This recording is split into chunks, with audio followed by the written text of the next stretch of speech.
নতুন যে নির্বাচন কমিশন গঠন করা হয়েছে, আমরা এখনো পর্যন্ত তাদের বিরুদ্ধে কোনো অভিযোগ আমরা পাইনি এবং রাজনৈতিক দলগুলোর পক্ষ থেকে যে প্রস্তাবনা দেওয়া হয়েছিল নামের প্রস্তাব এবং একই সাথে বিভিন্ন শ্রেণী পর্যায়ের মানুষ যারা প্রস্তাব দিয়েছিল, আমরা যতদূর তথ্য পেয়েছি যে সেখান থেকেই এই নির্বাচন কমিশনের তালিকা প্রকাশ করা হয়েছে বা যারা এসেছেন তারা প্রত্যেকেই গ্রহণযোগ্য।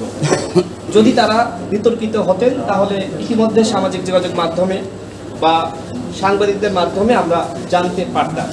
যেহেতু আমাদের হাতে এখনো পর্যন্ত তাদের বিরুদ্ধে কোনো ধরনের নেতিবাচক তথ্য নাই, সুতরাং সেক্ষেত্রে এই নির্বাচন কমিশনকে আমরা স্বাগত জানাচ্ছি। আমরা দৃঢ় বিশ্বাস করি এইবার যে নির্বাচন কমিশন গঠন করা হয়েছে, এই নির্বাচন কমিশন একটি আন্তর্জাতিক মানের নির্বাচন বাংলাদেশের মানুষকে উপহার দিবে।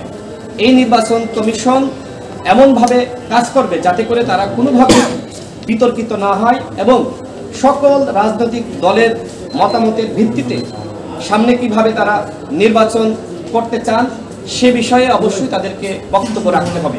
বিশেষ করে একটি প্রশ্ন এই মুহূর্তে আমরা দেখছি সামাজিক যোগাযোগ মাধ্যমে এবং গণমাধ্যমে ঘুরপাক খাচ্ছে, সেটি হলো নির্বাচনী রোডম্যাপ।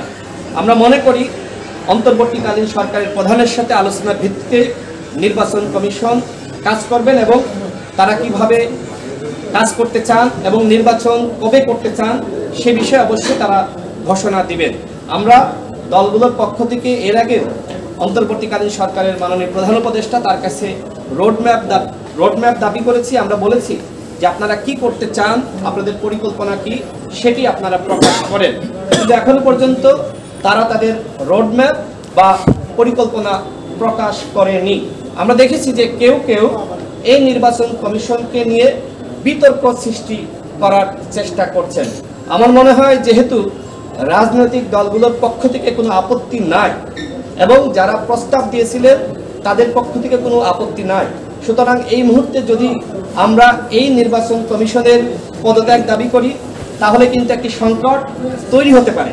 সুতরাং সবাইকে বলবো যে নির্বাচন কমিশন অন্তর্বর্তীকালীন সরকার গঠন করেছে সেই নির্বাচন কমিশনের উপর সকলের আস্থা রাখতে হবে। গণ অধিকার পরিষদের পক্ষ থেকে আমরা এই নির্বাচন কমিশনকে স্বাগত জানাচ্ছি এবং একই সাথে আমরা তাদের উদ্দেশ্যে বলতে চাই, আপনাদের উপরে যে দায়িত্ব দেওয়া হয়েছে সেই দায়িত্ব আপনারা যথাযথভাবে পালন করুন। এমন কাজ করবেন না যাতে করে হাবিবুল আওয়ালকে যেভাবে বিতাড়িত করা হয়েছে আপনাদের উপরেও মানুষ নাখোশ হয় এবং আপনাদেরকেও আন্দোলনের মাধ্যমে বিতাড়িত করে। সুতরাং যে দায়িত্ব পেয়েছেন সেই দায়িত্ব স্বচ্ছতা এবং জবাবদিহিতার সহিত আপনারা পালন করবেন সেই প্রত্যাশা রাখছি। আজকে বিকাল 4টায় আমরা সংবিধান সংস্কার কমিশনের প্রধান ডক্টর আলী রিয়াজ স্যার, তার সাথে আমি নিজে কথা বলেছি। আমরা সেখানে বিকাল 4টায় গণ অধিকার পরিষদের প্রস্তাবনা জাতীয় সংসদ ভবনে আমরা দিব। হ্যাঁ, আমরা এই কমিশন যেহেতু অন্তর্বর্তীকালীন সরকার গঠন করেছেন, এই কমিশন তো আর রাজনৈতিক দলগুলো গঠন করে নাই, রাজনৈতিক দলগুলো প্রস্তাবনা দিয়েছিল এবং সেই প্রস্তাবনার আলোকে অন্তর্বর্তীকালীন সরকারের মাননীয় প্রধান উপদেষ্টা ডক্টর ইউনূস স্যার এই কমিশন গঠন করেছেন। আমরা ডক্টর ইউনূস স্যারের উপরে আস্থা বিশ্বাস রেখেছি যে তিনি আগে রাষ্ট্র সংস্কার করবেন, এরপরে নির্বাচন উপহার দিবেন। যে কমিশন গঠন করেছেন যেহেতু তিনি গঠন করেছেন, দেখেন এখনো পর্যন্ত সংবিধান কিন্তু বিলুপ্ত হয়নি। সুতরাং বাংলাদেশের যে আইন কানুন ছিল একটি বিপ্লব হয়েছে, তারপরেও সমস্ত আইন বাতিল হয়ে গেছে এরকম না, কিছু আইন এখন পর্যন্ত বলবৎ রয়েছে এবং কিছু আইন আলোচনার ভিত্তিতে পরামর্শের ভিত্তিতে কিছু সিদ্ধান্ত নেওয়া হচ্ছে। সুতরাং আমরা মনে করি যে কমিশন গঠন করা হয়েছে অবশ্যই আলাপ আলোচনার মাধ্যমে তারা উপযুক্ত ব্যক্তিকে এখানে দায়িত্ব দিয়েছেন। এখানে আসলে সার্চ কমিটির যে আইন সেই আইন যে পুরোপুরি মেনেই নিয়োগ দেওয়া হয়েছে আমরা সেটি মনে করছি না। আমরা মনে করছি যে অন্তর্বর্তীকালীন সরকারের যে সম্মানিত উপদেষ্টাগণ রয়েছেন এবং সরকারের বিভিন্ন পর্যায়ের কর্মকর্তা রয়েছেন তারা আলাপ আলোচনার মাধ্যমে এই সিদ্ধান্ত নিয়েছেন। সেই ক্ষেত্রে আমরা ওই বিতর্কিত যে সার্চ কমিটির আইন সেটাকে আমরা বাইরে রেখে অন্তর্বর্তীকালীন সরকারের মাননীয় প্রধান উপদেষ্টা তিনি যে সিদ্ধান্ত নিয়েছেন সেই সিদ্ধান্তকে আমরা স্বাগত জানাচ্ছি এবং যারা দায়িত্ব পেয়েছেন তাদের উপর আমরা আস্থা এবং বিশ্বাস রাখতে চাই।